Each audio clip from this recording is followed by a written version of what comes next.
As Advent begins, we begin our Advent series. It's called Finding Christmas. I want to take just a moment to introduce this concept before we dive right in. Christmas time is a lot of things to a lot of people.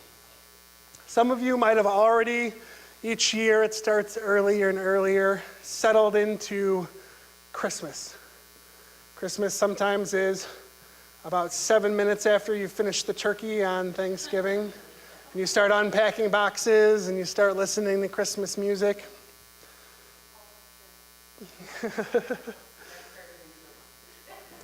What we do is we find this season to be something that we elongate, but as we do that, perhaps we find ourselves missing something. I think a lot of people find their way through Christmas yearning for something, searching for something. And it's difficult because there are a lot of things that we fill our season with, things that we have linked to sort of winning Christmas, the things that we need to make Christmas joyful. And so this season is all about where we try to find joy in our Christmas season, where we try to find joy in the things that we do and the places that we go. Each week we will be looking at an artifact, a piece of Christmas paraphernalia that's going to represent somewhere that I think many people search for meaning and joy in this Christmas season. So I hope that you'll be here for all 4 of them because they're all great, but we're actually finishing with probably my favorite one, so no spoilers, come back for that one. So this week, our first week, we're going to be talking about the infamous Christmas card. Now, I don't know if you send out a Christmas card. Christmas cards are great. We're sending out a Christmas card. And you can lump all sorts of things into this. You can think of a Christmas letter as the same way, or a Christmas photo. There's something about this, it's something that we do. We come together once a year and we decide this is the time that we are going to share what's going on in our lives with the people that maybe we don't see every day. And you know why we do it with the people we don't see every day? Because the people we see every day would call us on all of the things that we're leaving out of those letters. All of the things that are not represented from our brand new 90s style haircuts for our family pictures. When we sit down to do things, we look back across the year and we think of all the things that we want to share, all the things that talk about how wonderful our life is. This is something that we spend a lot of time in, or at least I have in the past. I get letters that I can tell spend a lot of time and energy putting in here. Broke down to all of the joyous things that are going on in the lives of the people that I care about. There's a certain tone in these letters too. It is this hopeful, wonderful tone, which is a good thing. I don't want you to get me wrong with this.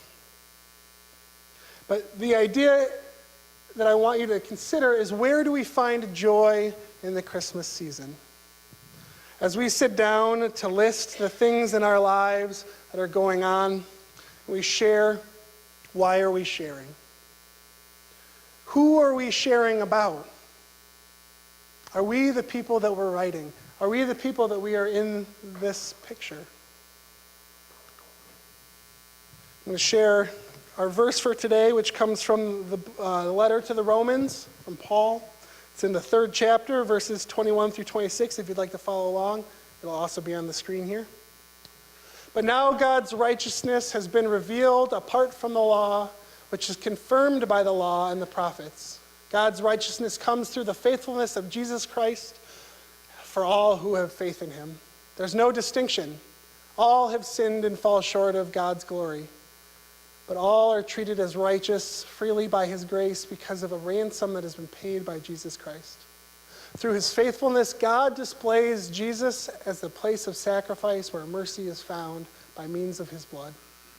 He did this to demonstrate his righteousness in passing over sins that happened before, during the time of God's patient tolerance. He also did this to demonstrate that he is righteous in the present time and to treat the one who has faith in Jesus Christ as righteous. You ever get these letters and you think they're just too good to be true? We're getting really good at this because we have a whole society built around representing ourselves in a way that is positive. If you don't believe me, go to social media. Those of you guys who have a Facebook page, how many times did you take that picture for your profile before you put it up? Or for some of you, maybe you haven't changed your profile picture in a couple years because it's a really good picture. There's just the right angle and you have just the right amount of chins. So this is going to be how I look for everyone who doesn't see me every day. Christmas cards can be this glorification of who we want to be and who we want other people to think that we are. In today's verse, Paul is talking to the Romans, saying that we are not perfect. I'm not perfect. You're not perfect. But that's okay, because the one who is perfect kind of vouches for us. He takes care of it. We are righteous through him. And so with that, it's okay if we screw up. Because Jesus Christ ransomed our sin. He takes care, and through his perfection, we are made righteous. So as we embark on the Christmas season, it's impossible to not look at why Jesus came. Why do we celebrate this baby? There's like 8 billion people on the planet right now. What makes Jesus so special? Why this birth? And this is part of it. Is because through Jesus' birth, we get permission. Permission to be more or less than our best selves. More than that picture that we took 7 times and put the filters through and had airbrushed.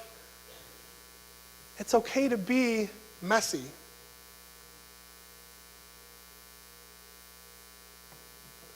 So I propose to you a little bit of a more accurate Christmas card. What if this was our Christmas card? What if it was okay for us to share that things do not go as we plan? I need to take a lesson from this because I can't think of anything more frustrating than getting my 3-year-old to stand, look at the camera, and smile. I want every person who sees that picture and sees that card to see that image, that moment, that second, that millisecond of Levi behaving himself. And I want them to extrapolate it to his entire life. I want him to think, man, this angel is perfect all the time. But that's not the case. My son is not perfect. He's not flawless. There are not times, well, there are times that he is wonderful and adorable, and yes, Daddy, no, Daddy, I love you. That's a very small percentage of the time. Most of the time, I think, it was really nice before I had kids. I've had a few of those thoughts yesterday as we were decorating for Christmas. And I thought, if this tree falls over, it's not my fault. Our life is messy, it's imperfect. We are all sinners, and we've all fallen short of that glory. And that's okay. Speaking again of my son, there are moments where he drives me so crazy, but it's in that afterwards when he says, I love you, Daddy, it is all erased. It's about reality. It's about who we are. If we are finding joy in showing other people that we are perfect, we are going to have a rough go of it because you are not perfect. If this is news to you, I apologize, but you are not perfect. I am not perfect. That probably is news to you. I am not perfect. Jesus has come to redeem all of us. He makes us righteous through his blood, through his birth, through his incarnation. Incarnation meaning in the body. Jesus came to earth. That's what we're waiting for. That's what Advent's about. So when we look for perfection, we don't have to look much farther than our manger scene. But if we try to present ourselves as that, it's folly. It doesn't bring us joy. It doesn't bring us happiness that lasts. At best, it covers up the pieces that maybe we should be working on, or the pieces that we should embrace. When my son does something annoying or enraging, every once in a while, not every time, but every once in a while I'll look at it and I think, that's me. That's my wife.